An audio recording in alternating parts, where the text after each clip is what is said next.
파스콘 동질기 문화 인사드립니다. 화요특강 현월TV 유목사입니다. 제가 지난 파밤 때 말씀드렸던 것처럼 특강은 제한적으로 좀 하고 여러분들로부터 질의를 받은 것 중에서 필요한 것이 있다면 제가 금요일의 시간을 통해서 응답하는 시간을 좀 갖고, 또 그렇지 않으면 특강으로 다른 일들을 하려고 합니다. 앞으로는 제가 방송에 상당히 어려움을 겪고 있기 때문에 숨고르기를 좀 하려고 합니다. 그래서 이번 주부터는 원래부터 그렇게 하려고 했는데 안 돼요. 방송 본능이 있어가지고 화요특강을 하면 그 주 목요일은 쉬고 그 다음 주는 목요특강을 하고 화요일을 쉬고, 이런 식으로 격주로 이제 좀 특강을 진행하도록 하겠습니다.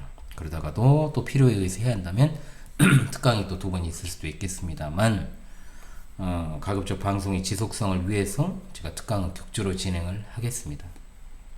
이 점 많은 양해를 부탁을 드립니다. 이번 주 화요 특강에서는 구제에 대한 이야기를 좀 해볼까 합니다. 사실 구제는 교회에 있어서 굉장히 중요한 사역인데도 불구하고 현실에서는 굉장히 그릇되게 적용되는 일들이 있습니다. 이 부분이 왜 중요한지 여러분들이 끝까지 강의를 잘 들으시면 이유를 아시게 될 것입니다. 그리고 바른 적용이 가능합니다. 오늘 현대 교회들이 어떤 사회적인 일들에 대해서 굉장히 많은 관심을 쏟고 있고, 또 어떤 사회복지적 차원의 일을 하는 것이 마치 교회의 당연한 책무인 것처럼, 교회가 어느 정도 규모가 갖추어지면 노인대학은 기본이고 여러 관련된 복지적인 일들을 수행하고, 하다못해 지역 아동센터라도 운영을 하죠. 또 불이웃들을 공식적인 채널을 통해서 일정액을 지원하는 등의 일을 또 하기도 합니다. 이와 같은 일 자체는 좋은 일이라는 것은 분명합니다. 또 누군가는 해야 되고, 또 그와 같은 일에 적극적으로 참여하지 못한다 해도 감정적으로라도 그 일을 수행함이 마땅할 것입니다. 그것은 분명 교회가 아니더라도 한 사회의 구성원으로서, 일원으로서 가져야 될 참으로 합당하고 아름다운 모습이라고 할 수 있겠죠. 그러나 중요합니다. 이제 교회가 이와 같은 사회복지적 차원의 관심을 갖고 일을 하는 것이 과연 맞은 것인가? 맞나? 이미 교회의 정치에 대한 관점, 사회적 책무에 대해서 제가 말씀을 드린 바가 있습니다만, 이런 어떤 일련의 흐름이 보편적인 대세가 되어가지고 오늘날에는 굳어버져 버린 것이 사실입니다. 왜 도대체 이런 흐름들이 자연스러워졌는지에 대해서 정확히 인식할 필요가 있습니다. 제가 전에 오늘날 교회들의 사회 정치적 관심과 행동주의적 태도에 대해서 강의한 것이 있으니까 여러분 그것도 한번 찾아서 참고를 하시기 바라고요. 일단은 두 가지 정도의 이유가 있겠습니다.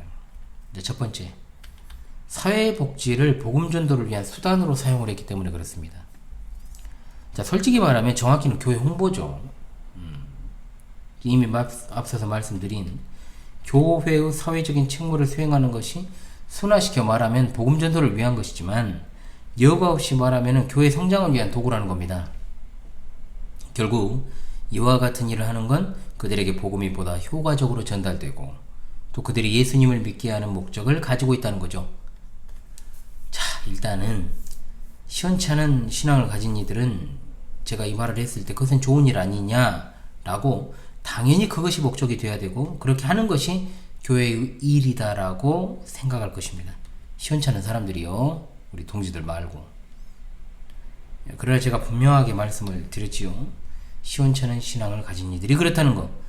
일단은 결국은 교회 나오게 하는 목적으로 그와 같은 사회복지적 측면의 서비스를 제공한 것이라는 사실을 알게 되면, 사실 다 알죠 여러분. 교회에서 나왔다고 하면. 그래서 미안해서라도 교회 나오는 신용이라도 하고, 또 마음은 내키지 않지만 그래도 몸이라도 담고 있는 사람들이 교회 안에 있습니다.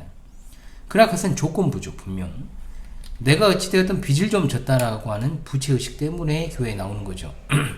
그러나 그것이 일단은 순수하게 도와주는 차원이 아님을 알기 때문에 그 자체로 교회가 할 일은 아닌 겁니다. 자신들의 목적을 위해서 물건을 팔기 위해 마케팅을 하는, 또는 보험 상품을 판매하기 위해서 서비스를 제공하는 것과 뭐가 다릅니까? 사실 그 자체로 굉장히 문제가 있고 또 교회로서 할 일은 아니라는 겁니다. 우리 그리스도교회 사회를 향한 구제, 그리고 자선의 행위가 무조건적인 섬김이 아니라 어떤 조건을 달기 시작하면, 이미 말씀을 드렸던 것처럼 복음을 받아들이도록 하는 것이 목적이라고 해도 그 자체로도 신학적으로도 문제고, 일단 그것을 받는 사람에게도 그것은 특정한 목적을 위한 수단으로 이와 같은 행위를 한 것이기 때문에 감동이 될 수 없고 진정한 기쁨이나 감사도 있을 턱이 없죠. 내가 이러이러한 도움을 줄 건데 또는 네가 당장 필요한 것이 무엇인지 묻고 그것을 또한 내가 해결해 줄 테니 이번 주일부터 교회 나가라고 한다면 여러분 그것은 친절함도 되지 아니하고 또한 복음 전파도 되지 아니하고 그야말로 악한 행위입니다.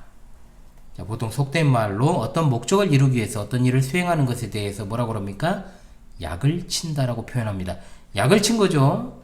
그냥 순수한 친절인 줄 알았는데 알고 봤더니 어떤 물건이나 보험 상품을 팔기 위한 영업 마케팅 전략이었다는 것을 알면 그때는 기분 나쁜 감정을 넘어서 배신감까지 느낄 수 있습니다. 그렇지 않습니까? 그리고 신학적으로도 문제가 있습니다. 사람을 믿게 하기 위해서 미끼를 던진다? 그 미끼를 물면 이제 낚는 거잖아요. 물지 않으면 어쩔 수 없는 것이다. 복음 전파는 그렇게 해서는 안 됩니다. 우리가 다른 사람에게 친절하고 상냥하게 대하고 또 솔선수범하고 남을 배려하고 섬기는 건 우리가 그리스도인이기 때문에 각 지교회를 대표하고 궁극적으로 보편교회를 대표하는 공인이기 때문에 그렇게 하는 것이지 상대방을 꼬셔서 교회에 데려가려는 목적이 되어서는 안 된다는 겁니다.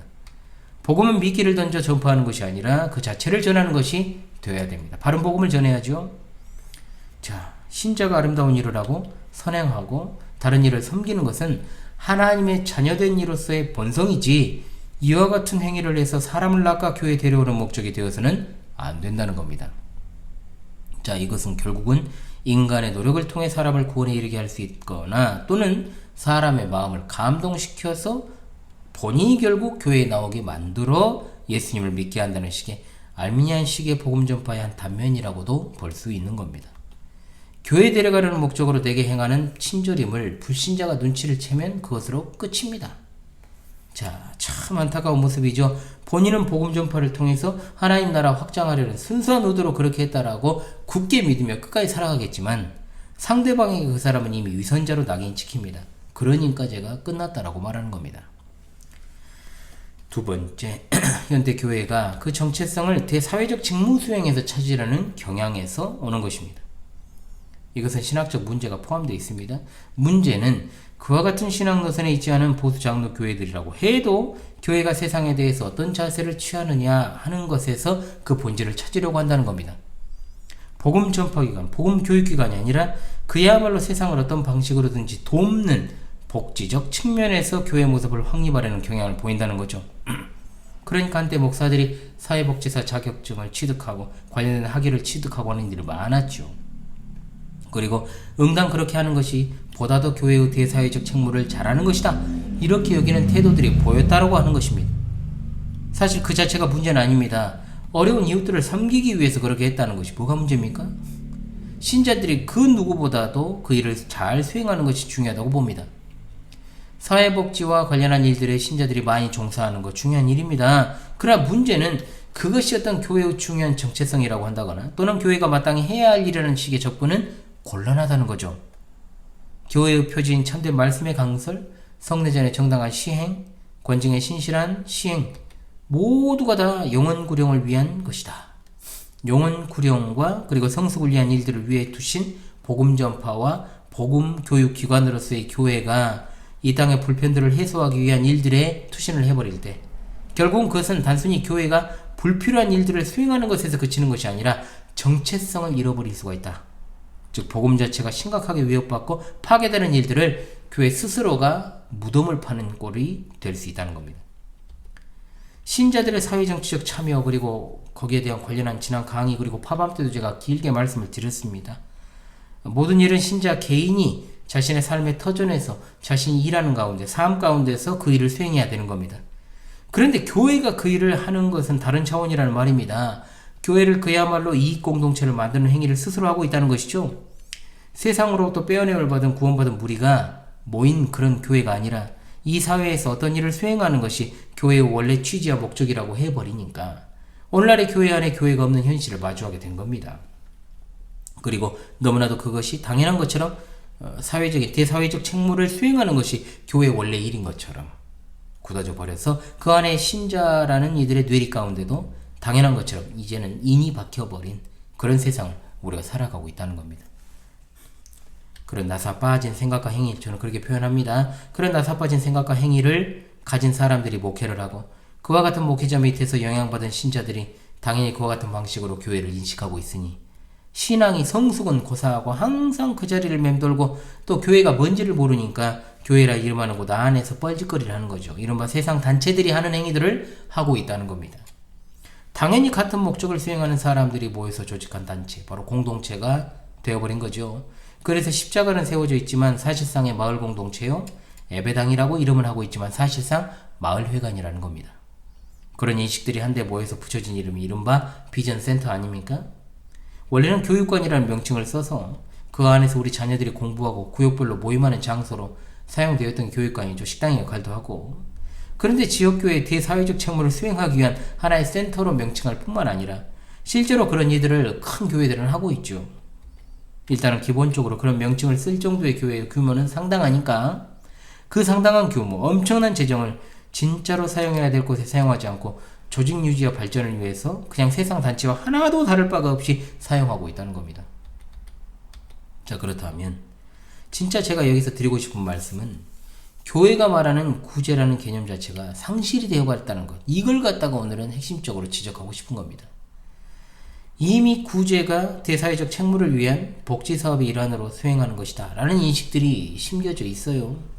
불신자들을 향한 교회의 대사회적 책무로서의 구제. 그런데 과연 성경에 나오는 구제라는 것이 이 사회 속에 존재하는 믿지 않는 사람들을 대상으로 하는 것인가? 아니면 교회 안에 있는 가난한 교우들에게 하는 것인가? 일단은 양극단으로 나뉜다라고 볼 수 있습니다.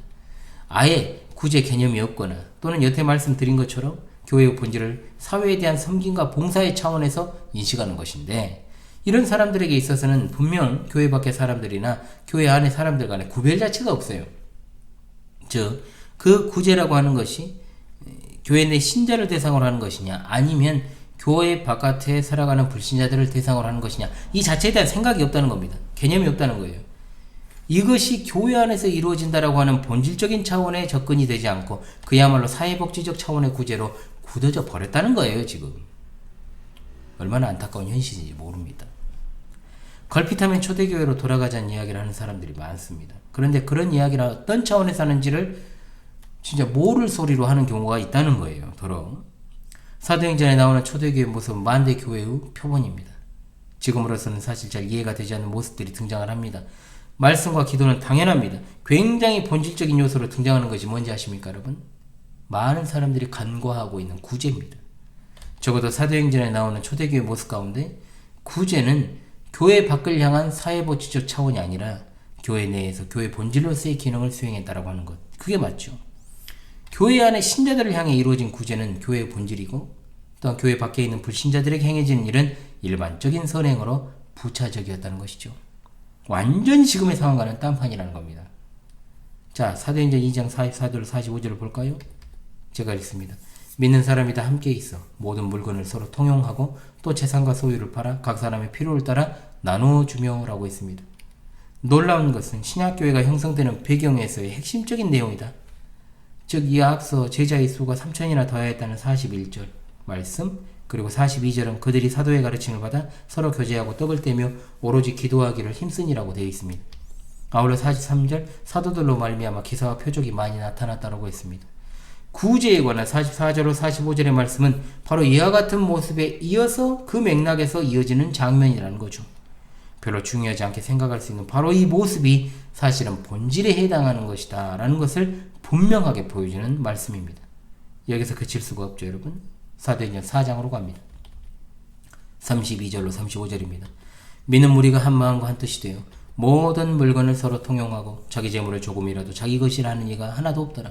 사도들이 큰 권능으로 주 예수의 부활을 증언하니 무리가 큰 은혜를 받아 그 중에 가난한 사람이 없으니 이는 밭과 그 집이 있는 자는 팔아 급한 것의 값을 가져다가 사도들의 발 앞에 두매 그들이 각 사람의 필요를 따라 나누어 줌이라. 아멘.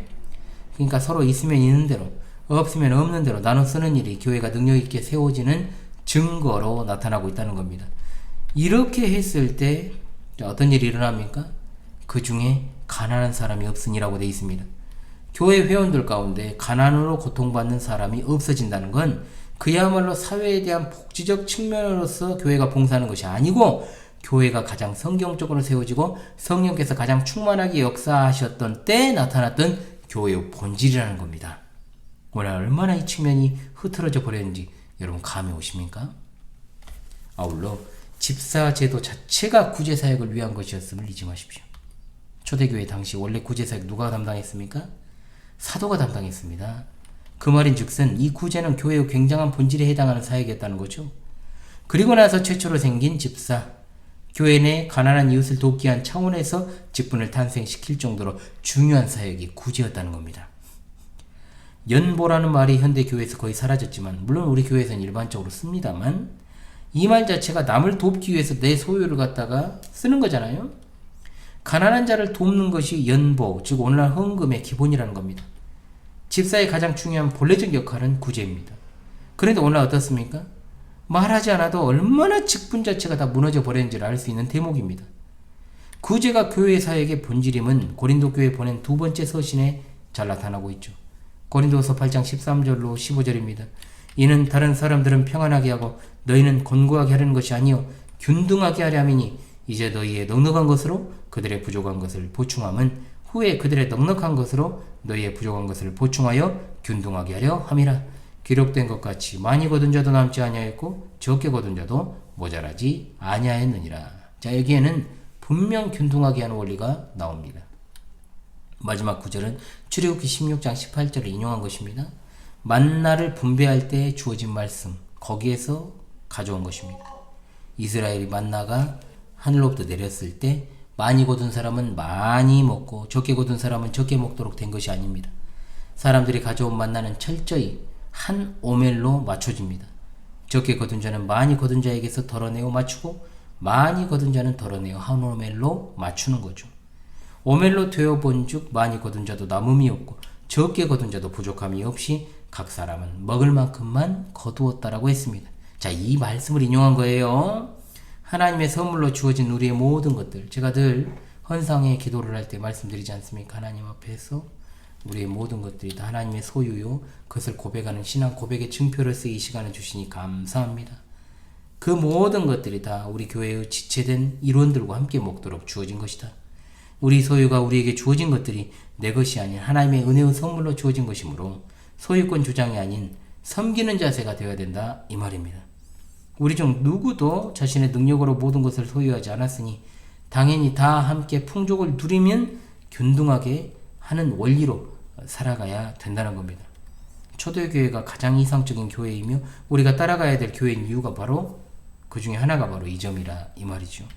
세상에서 부하든 가난하든 신분이 처하든 귀하든 천하든 귀하든 상관없이 하나님께서 주시는 안식을 미리 맛보는 것이 지상교회입니다. 오늘날의 이것과 똑같이 외형적으로 같을 수는 없어요. 그러나 우리는 이 정신으로 여전히 구제를 해야 되고, 오늘날 교회들이 천문학적인 금액을 예배당 건축에 사용하고 이런저런 사회적 채무를 수행한다고 하면서 대외적으로 참으로 많은 돈을 쓰면서도 교회에 속한 어려운 성도의 아픔, 정말 가난한 이의 아픔을 돌보지 않고 외면하는 것이 얼마나 비성경적이고 하나님 보시기 약한 일인지를 알아야 되는 겁니다.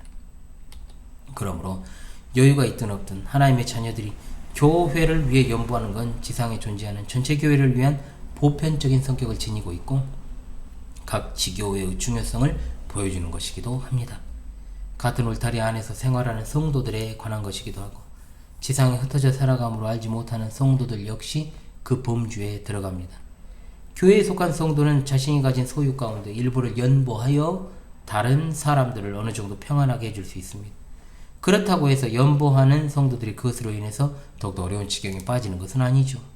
성도들이 이웃을 기억하여 연보하는 건 도움을 받는 성도뿐만 아니라 연보하는 성도들을 비롯한 모든 성도들이 그것을 통해서 다 같이 유익을 얻게 되는 겁니다.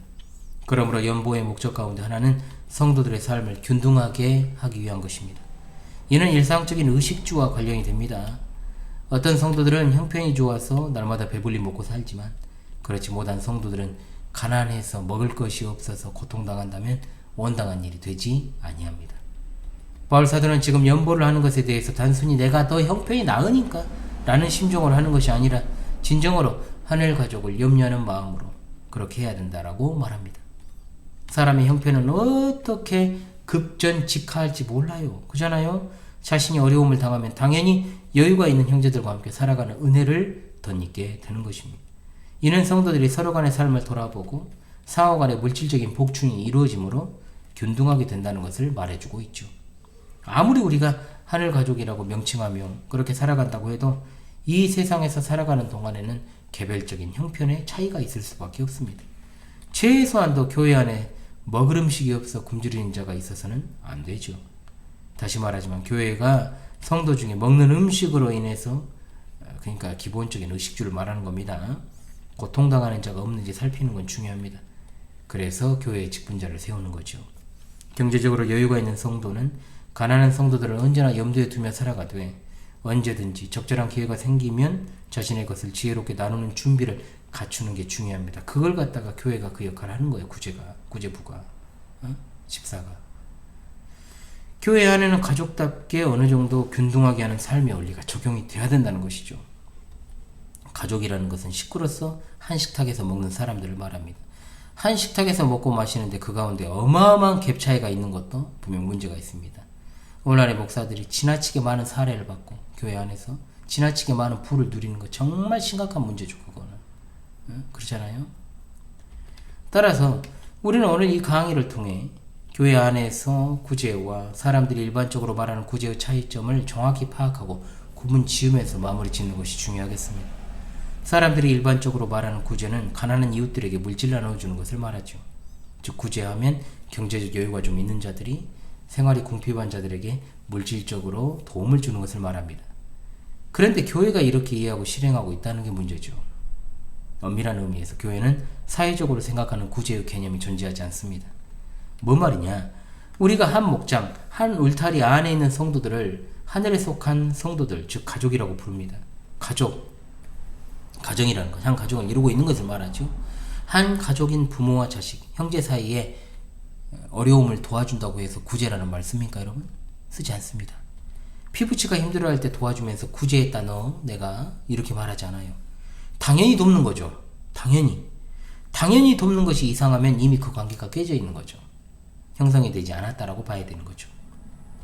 구제는 교회 본질입니다. 잊지 맙시다. 여러분, 변두리 사역이 아니에요. 저도 강조하고 또 강조합니다. 교회에서. 아직도 우리 본 교회도 갈 길이 멀어요. 진짜 이 부분이 잘 안 돼요. 진짜.